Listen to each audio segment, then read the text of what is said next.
Over the years, Kate had grown careless about the afternoon men. This one lived along one of several main routes that wound up to British properties, and when Gregor Van Cleed had recognized his wife's Oldsmobile, the engine running, he had stopped.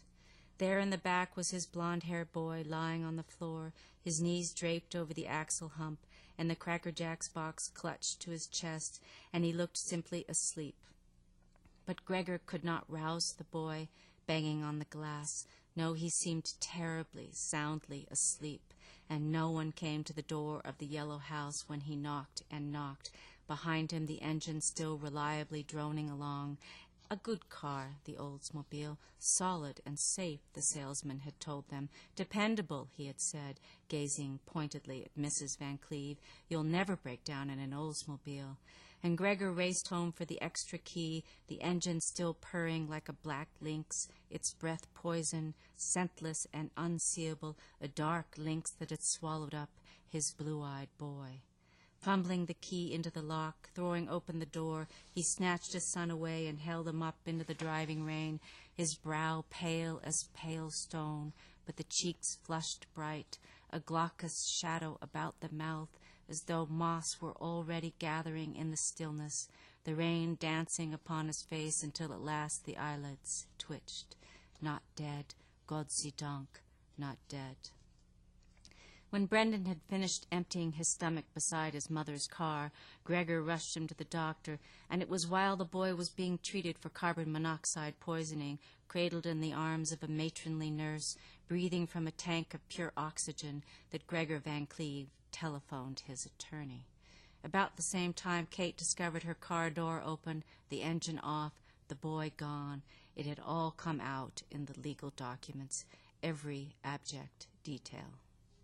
You will not leave me, Gregor. Oh, no, not after all I've been through, how long I've put up with... With what? Your age.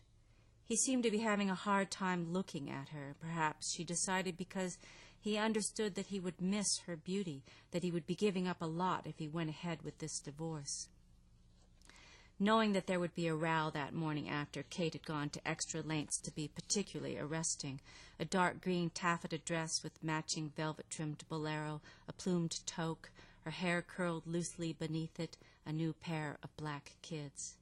Gregor walked over to the picture window and gazed south across the Narrows to Stanley Park and to the hazy band of serration beyond that was downtown Vancouver.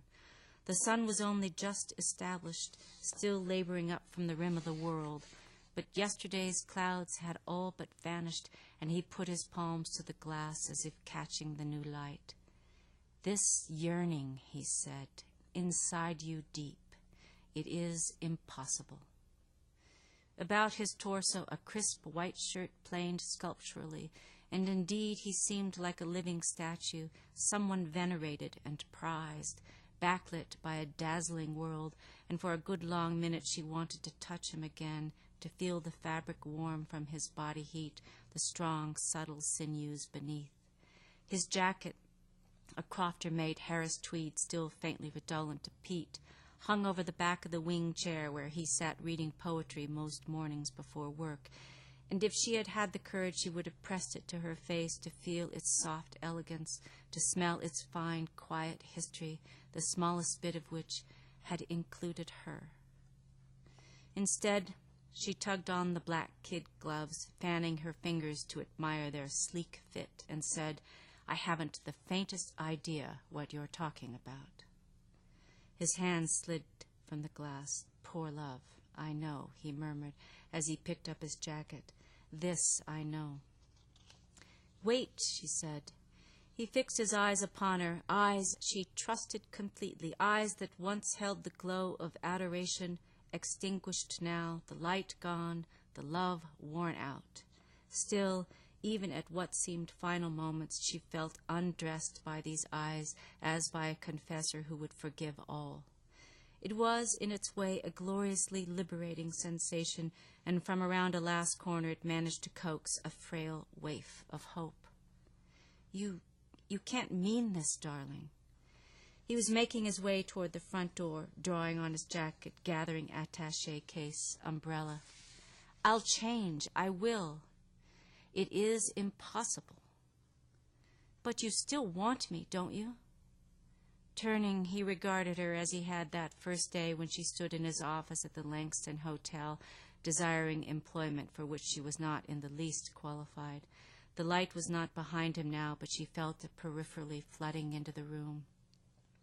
You still want me, she repeated, only this time she was aware of a desperate fury. Her hands were shaking, her breath came fast. Say it, because I won't let you beat me to the punch, do you hear?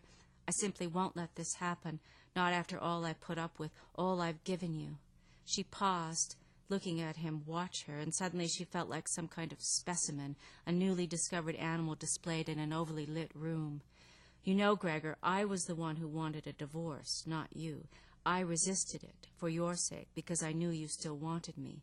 You do, don't you? Just say it, she screamed, the tears coming in a rush now. Say it once.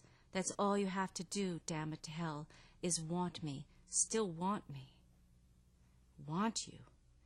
He gave a sad sort of laugh that instantly disintegrated. Poor Kate, but I have had you quite enough.